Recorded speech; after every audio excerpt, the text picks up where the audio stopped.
Bonjour à tous et bienvenue sur la chaîne Les Stats JDR. Aujourd'hui, nous allons parler d'un sujet qui m'est cher en jeu de rôle en tant que maître du jeu. C'est le fait d'exposer les joueurs à des choix cornéliens, véritablement difficiles. J'ai reçu un commentaire récemment, très sympathique d'ailleurs, sur ma chaîne secondaire d'Actual Play, Les Stats Contes et Légendes, sur laquelle se déroule encore ma campagne Au nom des pères, qui est terminée pour nous, mais elle se déroule, je vous invite à aller voir bien sûr. Et ce commentaire positif soulignait le fait que j'exposais les joueurs vraiment à des choix très difficiles et que c'était intéressant. Donc, je me permets de le dire parce que c'est un commentaire qui m'a fait plaisir à double titre. Déjà parce que c'est toujours sympa d'avoir un commentaire positif, mais surtout parce que les choix cornéliens, c'est un peu ma marque de fabrique. Je ne dis pas que je suis le seul évidemment à utiliser ça, mais c'est quelque chose que je mets très fortement en place et ça m'a convaincu un peu de vous en parler aujourd'hui. J'avais déjà ce sujet dans ma liste et je l'avais un peu laissé tomber, et donc je le ressors et je l'aborde aujourd'hui. Les choix cornéliens en jeu de rôle ont plein d'intérêts. D'abord, et j'en ai déjà parlé dans d'autres capsules, je pense que le cœur même du jeu de rôle pour les joueurs, plus même que le roleplay, et je sais que certains pourront penser que c'est une hérésie de dire ça, je pense que le plus important dans le jeu de rôle, c'est le fait de prendre des décisions pour les joueurs, des décisions qui vont avoir un impact tangible. Je pense que c'est l'essence même du jeu de rôle, et pour cause, les joueurs répondent souvent à la fameuse question « Que faites-vous » Et à l'issue de cette question, il y a une prise de décision. Et donc, le choix cornélien, les choix cornéliens, c'est vraiment l'épitome de ce qui fait le jeu de rôle, à savoir la prise de décision, puisque on doit choisir, on doit prendre une décision entre plusieurs voies possibles, et le fait que ces choix-là soient cornéliens va rendre le processus de décision encore plus important, plus impactant, et donc ça va prendre vraiment tout son essor à ce moment-là. D'où son importance et son intérêt pour un maître du jeu, et les joueurs autour de la table évidemment. Et puis, on va quand même revenir sur le roleplay, vous allez voir que je ne l'écarte pas, loin s'en faut. Je pense que les choix cornéliens vont apporter du drame et vont donner des opportunités de roleplay. À la fois lorsque le choix cornélien est en train d'être fait, lorsque l'on réfléchit autour de la table et qu'on se pose vraiment la question, que l'on est tiraillé. À ce moment-là, ça peut donner à des discussions entre les joueurs du point de vue de leur personnage et donc à du roleplay. Ça va teinter tout ça d'une émotion très forte, car il y a souvent une émotion puissante associée au choix cornélien, et sinon ils ne seraient pas cornéliens, ils le sont souvent du fait de l'émotion qu'ils génèrent plus que par la rationalité des choix, et on y reviendra. Et puis, après que le choix cornélien ait été effectué, finalement, une fois qu'une décision a été prise, souvent le choix était cornélien car il y avait des impacts très importants sur ce choix. Et donc, forcément, le choix étant fait, après, on va pouvoir vivre les conséquences de ce choix. Et souvent, ça va générer du drame et donc du roleplay. Donc c'est quelque chose sur lequel un maître du jeu peut s'appuyer pour générer de l'intensité en jeu de manière générale. C'est pourquoi je pense qu'ils constituent un outil vraiment très intéressant. Cela étant dit, c'est pas toujours facile à mettre en place. J'ai vu beaucoup de maîtres du jeu qui tentaient d'exposer, de soumettre des choix aux joueurs, et j'ai fait partie de ces MJ, et ça m'arrive sans doute encore, bien évidemment. On tente d'exposer les joueurs à un choix, on s'attend à ce qu'il soit difficile, et en réalité, souvent, le choix paraît évident pour les joueurs. Et donc, à partir de ce moment-là, ce n'est plus vraiment un choix cornélien. Souvent, il y a plusieurs raisons à cela, donc je pense que c'est ce qu'on va étudier aujourd'hui. Je vais essayer de vous parler ce qui, selon moi, définit un choix cornélien, ce qui va le rendre cornélien, et quelles sont les différentes caractéristiques d'un choix cornélien. Je vais aborder tout ça en parlant de ces caractéristiques. Vous verrez aussi que tous les choix cornéliens ne sont pas constitués de toutes les caractéristiques dont je vais parler aujourd'hui, mais souvent, ils le sont de plusieurs d'entre elles. C'est pour ça qu'on va les passer en revue. Je vous parlerai aussi des échelles de choix cornéliens, il y en a plusieurs, vous comprendrez quand j'aborderai ça. Et puis, j'essaierai de vous donner quand même quelques exemples pour représenter ce que j'appelle un choix cornélien, et j'essaierai de vous en donner des exemples de plusieurs types. J'essaierai de réfléchir à ce que j'avais déjà soumis aux joueurs dans mes campagnes passées. Je pense qu'on fera ça. Et déjà, posons-nous la question de pourquoi ces choix auxquels les MJ soumettent les joueurs parfois échouent, ou en tout cas ils échouent dans le sens où ils ne sont pas difficiles, ils ne sont pas cornéliens. Déjà, La plupart du temps, lorsque les différentes voies possibles sont finalement une sorte de reflet entre le bien et le mal, c'est-à-dire une bonne décision et une décision mauvaise au sens maléfique, malveillante ou vraiment purement égoïste, souvent les joueurs vont faire le choix de la bonté au sens large. Alors vous me direz non, je connais plein de joueurs qui vont forcément faire le choix du mal, mais j'ai envie de dire ça marche dans l'autre sens aussi. Ils vont souvent agir selon les valeurs de leur personnage. Et si les différentes voies proposées sont radicalement opposées en termes de valeurs, alors ça sera souvent très facile pour eux. Ils se tourneront vers le choix, vers la voie qui correspond le plus aux valeurs de leur personnage.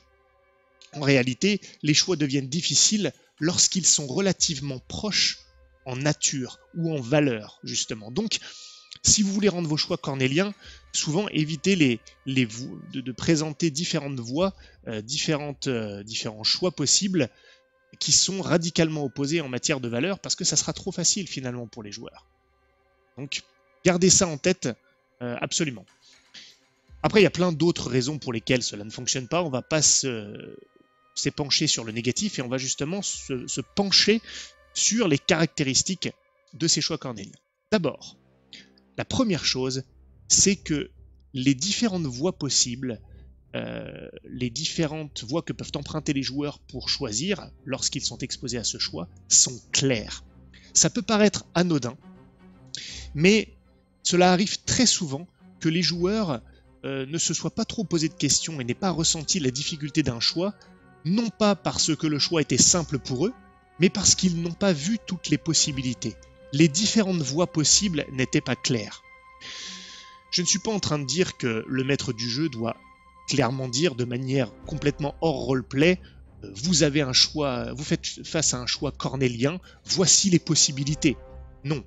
Mais dans la narration, dans la manière dont c'est expliqué et présenté, les joueurs devraient comprendre quelles sont les voies qu'ils peuvent emprunter, au moins en partie. Ça ne veut pas dire qu'eux-mêmes ne pourront pas sortir des sentiers battus et trouver quelque chose d'autre sur lequel vous, maître du jeu, vous pourrez rebondir. C'est tout à fait ouvert là-dessus, hein. Ne soyez pas contraints aux voies auxquelles vous avez pensé. Néanmoins, il faut absolument que les joueurs aient conscience qu'il y a plusieurs choix possibles, justement. Parce que s'ils n'ont pas conscience de ça, il n'y aura pas de choix, en tout cas dans leur esprit. Donc ils ne ressentiront pas la difficulté. J'irai même plus loin. En plus de connaître les différentes voies possibles, ils doivent être en pleine connaissance des conséquences de tel et tel choix. Car ce sont les conséquences possibles de leur choix, voire même les conséquences de leur non-choix, et nous allons y revenir aussi sur ce point très important, qui va générer la nature cornélienne des choix. C'est l'impact de ces choix et la connaissance de ces impacts qui va donner toute leur force à ces choix cornéliens et en définitive les rendre véritablement cornéliens. Donc il faut que les joueurs aient une bonne connaissance des implications et de la toile de choix qui leur fait face. La connaissance va créer la difficulté du choix paradoxalement. Il faut qu'ils soient informés d'une manière ou d'une autre. Vous pouvez bien sûr le faire subtilement, mais ça doit avoir du sens pour eux. C'est vraiment fondamental. Je vous assure que j'ai été assez souvent confronté à des situations face auxquelles les joueurs n'avaient pas vraiment conscience qu'il y avait plusieurs possibilités. Soit ils se sont sentis obligés de choisir quelque chose, un choix, soit ils n'ont pas vu les autres possibilités, et finalement ça mène à une décision rapide et simple.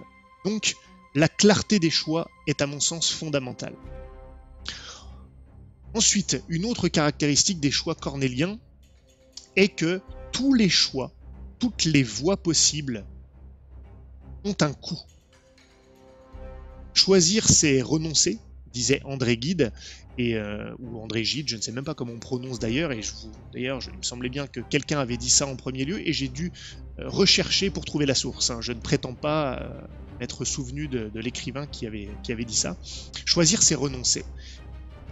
Et je pense que dans un choix cornélien, en jeu de rôle, lorsque l'on choisit une voie plutôt qu'une autre, il faut que l'on renonce à quelque chose d'important, quelque chose que nous aurait permis d'obtenir, de générer une autre voie. C'est-à-dire que si vous choisissez quelque chose, vous perdez forcément l'impact positif du choix auquel vous renoncez. C'est là où je dis chaque choix a un coût, et le coût est l'impact positif que vous auriez pu avoir en choisissant l'autre voie. Mais évidemment, chaque voie doit permettre d'apporter quelque chose de positif pour qu'il y ait une perte si on ne la choisit pas, évidemment. C'est pour ça que, en réalité, lorsqu'on dit que les choix cornéliens doivent, les voies possibles à emprunter, les options à emprunter lorsqu'on fait face à un choix cornélien doivent toutes être mauvaises d'une certaine manière, en fait, ce qu'on veut dire, c'est que l'on renonce à quelque chose lorsqu'on choisit l'une de ces voies. Ça, c'est fondamental pour qu'un choix soit cornélien. Tous les choix sont bons et tous les choix sont mauvais. Donc, en tant que maître du jeu, lorsque vous êtes en train d'élaborer une situation qui va générer des choix cornéliens, car c'est vraiment à ça qu'il faut penser souvent, hein, c'est présenter une situation qui va générer du choix cornélien, posez-vous la question de ce à quoi renoncent les joueurs en ne choisissant pas les différentes voies. Et c'est souvent comme ça que vous allez donner toute leur saveur à vos situations de choix cornéliens. Voilà. Il y aura des conséquences, et elles doivent être réellement tangibles. À la fois, en faisant un certain choix, ils vont pouvoir en retirer des bénéfices, quels qu'ils soient, hein, sauver quelqu'un, réussir à accomplir une mission, que sais-je, obtenir un bien matériel, peu importe, mais ils vont aussi perdre quelque chose, ou faire échouer quelque chose, ou quelqu'un va peut-être mourir, peu importe, en ne choisissant pas l'une des autres voies.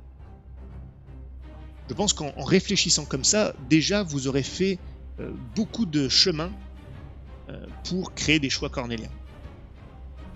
Ensuite, je pense que ça découle un peu de cette notion de coût. Il y aura peut-être un peu de redite, mais cela reste quand même quelque chose de différent. Tous les choix cornéliens ont un impact fort. Ce ne sont pas des choix anecdotiques, puisqu'après tout, en jeu de rôle, les joueurs ne font que ça, choisir, prendre des décisions.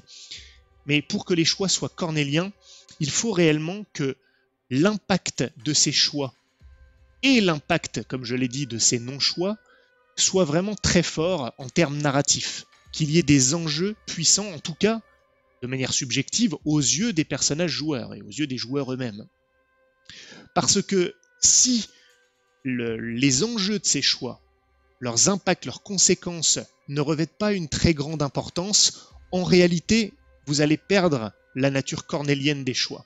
Parce que, après tout, même si les choix paraissent difficiles parce qu'ils ont tous un coût, parce qu'ils sont tous bons et mauvais, vous avez construit ça, c'est très bien, mais au final, faire le mauvais choix, le bon choix, vu que les impacts sont pas très importants, c'est pas si grave. Et ça va vraiment dénaturer la nature cornélienne des choix auxquels vous soumettez les joueurs, même si vous leur avez donné un coût à toutes les alternatives du choix cornélien. Donc il faut qu'il y ait un impact fort au moment du choix. Il faut vraiment que ce soit important tout simplement aux yeux des joueurs. Donc faites attention à ça. Également, et ce n'est pas toujours le cas, autant les caractéristiques dont je vous parle jusque-là, à mon avis, sont fondamentales pratiquement à chaque fois, autant celui-ci, on ne pourrait pas dire que c'est toujours le cas, mais cela va exacerber la nature cornélienne des choix, c'est le fait que ces choix, ces moments de décision difficiles soient personnels. Je parle souvent de personnel et viscéral, hein, vous le savez maintenant dans mes capsules, et je pense qu'un choix est d'autant plus cornélien qu'il est viscéral et personnel, parce qu'il va gagner le moment de la prise de décision, va prendre une teneur émotionnelle forte et va sans doute créer un tiraillement dans le cœur des joueurs, bien plus que s'il n'y avait pas une dimension personnelle. C'est-à-dire que je pense que s'il y a du personnel dans le choix, c'est-à-dire que ça implique des personnages proches, des personnages joueurs, ou des enjeux qui vont concerner des choses qui leur sont chères individuellement, je pense que ça aura plus d'impact que s'ils doivent simplement faire des choix très difficiles pour réussir des missions ou dans des objectifs purement pragmatiques desquels ils sont détachés d'un point de vue personnel. Bon, maintenant, si vous suivez mes conseils pour la création de campagne et des enjeux de campagne et des problématiques, a priori il n'y aura pas de souci parce que j'avais toujours dit que lorsqu'on injecte du personnel et du viscéral dans différents enjeux, ce n'est que plus intense. Donc si vous avez mis ça en place en amont, en général, les choix cornéliens auxquels vous exposerez les joueurs seront par nature personnels. Mais c'est un point vraiment important, qui n'est pas systématique, j'en conviens, mais qui va vous aider à donner une émotion à ces choix cornéliens, qui va accentuer la tension et le tiraillement, l'écartèlement même que vont subir les joueurs lorsqu'ils vont devoir choisir. N'hésitez pas à les mettre face à des situations dans lesquelles les différents coûts et impacts dont nous parlions précédemment ont trait à des choses qui leur sont chères à eux, à leur personnage, d'un point de vue personnel. Un autre aspect des choix cornéliens qui peut être utile est le fait que les alternatives possibles, donc les différents choix en réalité à disposition des joueurs, entrent en conflit. Donc là, on ne parle pas simplement d'un coup. On peut très bien avoir une voie qui s'oppose directement au fait de choisir une autre voie, mais que chacune des voies possibles reste intéressante et envisageable par les joueurs. Évidemment, comme je l'ai dit, si l'une des voies possibles n'est finalement pas envisageable du tout du point de vue du personnage joueur, en réalité c'est un non-choix, parce qu'il ne va pas hésiter. Donc, je vous donne un exemple, même si j'avais dit que j'en donnerai plus tard, mais un exemple de choses qui entrent en conflit, c'est lorsque vient le moment de décider avec quelle faction on va s'allier. Peut-être que l'impact de cette alliance va être très important, enfin, on l'espère, parce que j'ai dit qu'il fallait qu'il y ait des impacts forts pour que le choix soit cornélien. Eh bien, le fait de choisir une faction plutôt qu'une autre va être en opposition avec l'autre choix si ces factions sont ennemies. Donc, par définition, choisir une faction, c'est s'opposer à l'autre. Et à partir du moment où les différentes alternatives entrent en conflit, vous exacerbez la nature cornélienne du choix.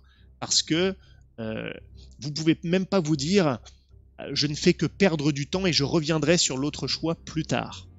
Parce que là, de toute façon, choisir quelque chose, c'est s'opposer à l'autre voie, directement. Donc, j'ai même envie de dire, cela accentue la nature définitive du choix. Ce qui me fait penser à un autre élément d'ailleurs, je n'y avais pas pensé, je suis en train d'y penser en vous parlant.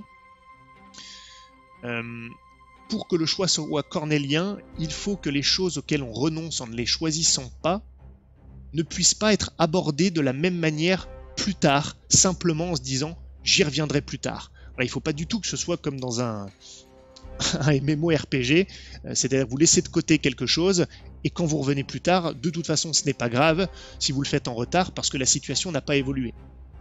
Même si vos joueurs, en empruntant une voie lors d'un choix cornélien, peuvent quand même revenir sur l'une des autres voies, il faut toujours qu'il y ait eu une évolution, souvent négative, pour représenter le fait qu'ils n'avaient pas choisi cette voie au départ lorsqu'exposé au choix cornélien. Vous voyez ce que je veux dire ?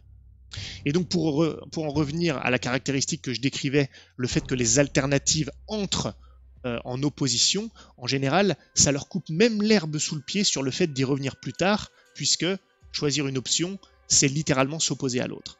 C'est souvent très utile de réfléchir comme ça. J'irai même plus loin, lorsque je crée mes campagnes, lorsque je prépare mes campagnes plutôt, sans forcément penser immédiatement aux choix cornéliens auxquels feront face les joueurs, je prépare le terrain, je prépare la situation, l'univers, au fait que de tels choix vont pouvoir émerger de manière organique, sans même que j'y pense. Et je vous renvoie, je pense à l'une des vidéos que j'avais créées là-dessus, je ne saurais même pas la citer, sur le fait de créer des enjeux et des factions qui entrent en confrontation, en conflit, probablement même avec les objectifs personnels des joueurs, parce qu'à partir du moment où vous créez du conflit, de l'opposition dans les différentes forces vives de la campagne, cela mènera forcément à des moments où il faut choisir et où vous ferez face à des alternatives qui entrent en conflit. Donc, je pourrais même ajouter ça dans la les caractéristiques des choix cornéliens, c'est que sans parler de ces choix eux-mêmes, en général, ils émergent au sein de situations, d'univers, de cadres qui eux-mêmes étaient construits sur la base de l'opposition de certaines forces vives, de certaines dynamiques. En général, un univers stagnant ou dans lesquels il n'y a pas vraiment de forces qui s'opposent, qui se croisent avec les objectifs des joueurs, en général, sera moins propice à l'émergence de choix cornéliens. Donc, au-delà même des choix eux-mêmes, pensez à créer des situations qui vont être génératrices de choix cornéliens, avec des alternatives en opposition à impact fort, avec des coûts élevés, personnels, et bien sûr avec des alternatives claires pour résumer toutes les caractéristiques dont je vous parle depuis le début de cette vidéo. Maintenant, je voudrais vous parler des échelles de choix. Là, maintenant que vous avez à peu près compris les différentes caractéristiques qui constituaient ces choix cornéliens, je vois deux échelles, il y en a sans doute d'autres, mais deux échelles de ces choix. Celui qui est le plus évident, c'est ce que j'appellerais les grands choix, les grands axes. Lorsque les choix cornéliens arrivent à un moment où le fait de prendre une décision va vraiment changer le cours de la campagne ou du scénario que les joueurs sont en train de vivre. J'ai dit d'ailleurs que c'était important, mais souvent, dans ces moments-là, il va y avoir un temps de réflexion possible pour les joueurs. Je pense même d'ailleurs que c'est très positif parce que peut favoriser, je l'ai dit tout à l'heure, le roleplay, la discussion entre les personnages. Ça peut d'ailleurs faire avancer leur relation interpersonnelle. Hein. C'est un bon moment pour le faire, ces grands axes, parce que eux-mêmes, lors de ces instants-là, le groupe lui-même peut être tiraillé entre ces choix cornéliens. Je ne vous dis pas le drame lorsqu'ils ne sont pas d'accord. Là, c'est vraiment intéressant, même si certains groupes n'aiment pas trop lorsqu'il y a du conflit au sein des personnages joueurs, mais ça peut être vraiment intéressant. Et donc, c'est une échelle de choix, oui, j'appelle ça les grands choix, les grands axes, parce qu'on a le temps en général de pondérer la décision, de discuter. C'est pas un choix à la volée, on va vraiment étudier, argumenter, essayer vraiment de se poser les questions, ce qui permet d'ailleurs d'accéder à l'une des clés de bonne partie de jeu de rôle, qui est la réflexion. Je crois que j'avais fait une vidéo sur les trois clés, réflexion, action et roleplay, ou interaction sociale. Eh bien, ce genre de grand choix cornélien va favoriser l'aspect réflexion. Surtout lorsque on est dans des décisions comme ça qui vont changer le cours des choses, qui vont avoir des impacts vraiment tangibles sur le reste du déroulement de la campagne et du scénario. En général, comme je le disais, je pense qu'il faut limiter la contrainte de temps. En d'autres termes, il ne faut pas trop mettre de contraintes de temps pour prendre ces décisions. Elles sont souvent importantes et les discussions liées à ces choix, avant que ce choix soit fait justement, sont, comment dirais-je, sont une part importante du jeu à ce moment-là. Donc il ne faut pas faire d'ellipse, il ne faut pas les gâcher. Ce sont des moments très intéressants. Par opposition, et ça va peut-être vous aider d'ailleurs à comprendre ce que je voulais dire par grands choix, grands axes, on va avoir des choix cornéliens sur le fil, qui se prennent rapidement, qui doivent même se prendre rapidement. Ces choix-là ne sont pas forcément d'ailleurs liés aux grands enjeux de votre histoire, de la campagne, du scénario. Ce ne sont pas nécessairement des grands axes, ce sont des choix cornéliens de situation. Comme par exemple, vraiment l'exemple le plus facile qui me vient, c'est lorsque vous ne pouvez que sauver une personne sur deux, parce qu'elles sont pas, toutes les deux personnes sont en danger et vous ne pouvez en sauver qu'une, par exemple. Ça, c'est un choix cornélien, si bien sûr il a été bien amené, si les joueurs sont émotionnellement investis envers les deux personnages, ou qu'il y a des conséquences au fait qu'un des personnages, ou que les deux d'ailleurs, puissent mourir. Bref, évidemment on en revient aux caractéristiques. Si ces choix sont empreints des caractéristiques dont j'ai parlé précédemment, eh bien on va avoir un choix cornélien qui doit être abouti, décidé sur le fil. Et d'ailleurs, en situation d'urgence, et je pense même que l'urgence de la décision va ajouter à la nature cornélienne du choix. Justement parce que il faut décider rapidement, ça va créer une tension, un stress, et c'est vraiment très intéressant. Voilà, vous allez décider à qui vous allez porter secours. Mais c'est pas tout à fait la même chose que la précédente échelle que je décrivais. Là, souvent, le choix est sans doute moins complexe. Ça ne veut pas dire qu'il n'est pas difficile, il est moins complexe. Et il ne faut pas qu'il soit trop complexe si vous laissez peu de temps aux joueurs pour décider. En général, on ne peut pas faire les deux, au risque d'être quand même injuste. Mais vous devez, là pour le coup, contraindre le temps de décision parce que l'urgence de la situation fait partie de ce qui va générer la nature cornélienne du choix auquel vous exposez les joueurs. Voilà 2 échelles de choix cornélien que je voulais vous proposer, et comme je le disais, il y en a sans doute d'autres. Pour finir, je vais essayer de vous donner quelques exemples qui vous seront plus ou moins utiles, dont vous pourriez vous inspirer. Pas d'ailleurs forcément des exemples ultra précis, mais ça peut être des exemples de combinaisons de types de choix. Allez, je vous en donne un. J'aime bien par exemple que les joueurs soient exposés à un choix dans lequel des alternatives s'opposent, mais avec une alternative qui est plus axée bien commun, vraiment pour le bien commun au sens large du terme, c'est-à-dire la mission ou leur objectif de groupe, peu importe.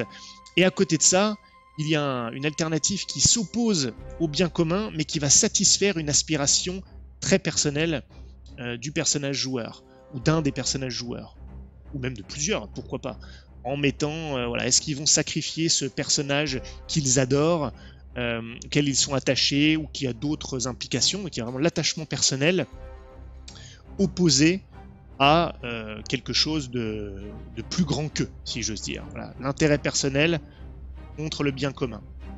Maintenant, et j'entends certains de vos arguments qui pourraient arriver, souvent les personnages joueurs ont quand même cette tendance à choisir le personnel quoi qu'il arrive.